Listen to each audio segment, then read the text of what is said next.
Spencer and Trina arrive in Paris. She is in love with the hotel he booked for them until the dorms and his apartment open up. He puts on some music and teaches her some French phrases as they kiss. They make their way to the bed and make love. After, Spencer breaks out the champagne when suddenly the bellhop enters to find Spencer in his skivvies and Trina in a robe. The man apologizes and says he knocked on the door, but there was no answer. He drops off a phone charger that Spencer requested when they checked in and quickly leaves.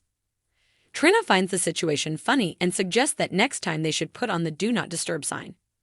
Spencer finds she brought her turtle dove with her, and he reveals has his with him too.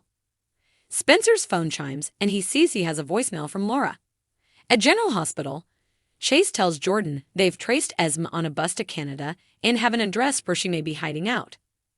Chase says Dante knows the former nanny, and he and Dante could go and intercept her. Jordan approves and will make the travel arrangements.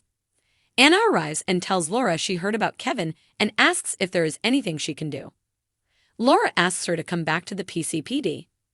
Anna is stunned, but Laura says the PCPD has been without an active commissioner for months now. She explains Mac isn't interested in the position full-time, and he's out of the country, and Jordan is staying on as deputy mayor. Laura insists Anna could provide the stability the PCPD needs. Jordan approaches as Laura tells Anna she is the most qualified person to take the job. Jordan agrees with Laura, and Anna is touched, but she can't take this job. She says what happened with Charlotte makes her feel that she doesn't deserve the badge. Laura reminds her that she was manipulated by the head of the WSB and Valentin. Laura asks her to take time to consider the offer. Portia appears, and Laura asks her if there is news about Kevin. Portia lets her know Kevin is stable and fine, and Laura is relieved. Laura brings Portia up to speed on what is going on with Esme, who they believe has gone to Canada. Laura gets a call back from Spencer, and she fills him in on everything that happened with Esme and Kevin. Portia is with her and advises he and Trina stay in Paris, an ocean away from Esme, and Laura says they'll keep them posted. Nana sits at Charlie's alone and reads about the Crimson takeover on her tablet. She ignores a call from Ava. She downs a drink. Eventually, Valentin joins her and asks what her plans are to take back what is hers. Nana says she doesn't have any recourse to get Crimson back, so Valentin offers to fund a new magazine for her to poach her staff back and ruin Carly and Drew. Nana says she didn't agree to have lunch with him to take his money, but he sees this as an investment, and sometimes the best revenge is business. Nana says if she does this, the war will escalate between her and Carly until one of them surrenders. Valentin hopes it isn't her. At Sunny's, Ava reads about Crimson and leaves Nana a message begging her to call her. Sunny appears and hasn't read the article, but heard about the change of leadership. Ava calls it an ousting, but Sunny says Nana had to know Drew and Carly would come after her.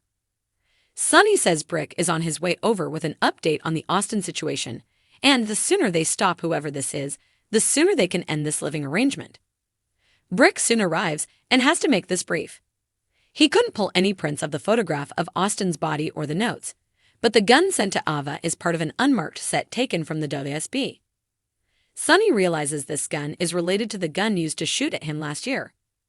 Sunny wonders if this could also involve the person who has made a bid on Windermere. Ava excuses herself to get some records on the offer, and Sunny asks Brick to ramp up security around his family. Brick asks if that includes Nina. Sunny says she's legally his wife, so Brick says he'll look after her. Ava returns with a folder on the sale and hands it over to Brick. Brick leaves, and Ava suggests to Sunny they get the hell out of this penthouse. Sunny and Ava arrive at Charlie's, only to see Nina and Valentin toasting. Nana tries to ask Sunny about Ace and Spencer, but he refuses to talk about it. He storms over to the bar, and Ava tells Nina she's sorry and they'll talk later. Nina rejoins Valentin, who asks what about his offer. She feels the two of them have a bad habit of bringing out the worst in one another. Nina has to turn him down. She has to stop these bad impulses if she wants any chance at saving his relationship with her daughter. He promises to be here if he needs him or changes her mind. Meanwhile, Sunny watches Valentin comfort Nina and suggests to Ava maybe they should head to the island for safety. He says he'll have Dex arrange it all. Ava wouldn't mind the vacation, but thinks this may be more about him getting as far away from updates Jordan that the contact was using a burner phone and the cell tower it pinged was close to Pentonville. He says he hasn't lost her number, so don't lose his. Later, Jordan tells Anna that Sonny may have been the intended target of the Metro Court shooting, but she may still be involved. She fills her in that the person who contacted her is likely in Pentonville, and she finally realizes why their voice sounded familiar. She asks Anna, who has been recently admitted to Pentonville. Anna and Jordan realize John Brennan, the crooked JSB head, is Jordan's contact. Meanwhile, Portia tells Laura that Kevin should be waking up soon. Laura feels guilty, and she so wanted to see the good in Esm that she was blinded. She thinks Portia must be furious with her. Portia isn't. She never thought Esm truly changed, but it's different with her as Esm hurt Trina in a vindictive way. Laura says she is so sorry, but Portia says there is nothing wrong in hoping someone could change. Portia says there is only one path forward, and Laura agrees she must be brought to trial. In Paris, Trina looks up a flight back to Port Charles for Spencer as his family needs him now. He says there isn't much to be done, and he should stay here with her. Danton Chase arrive in Toronto, and a local cop says nobody matching the nanny or Esmond has shown up to the apartment, which they've been watching. Danton and Chase prepare to enter the apartment, guns drawn. Outside the courtroom, Sam and Martin arrive and meet with Finn and Liz.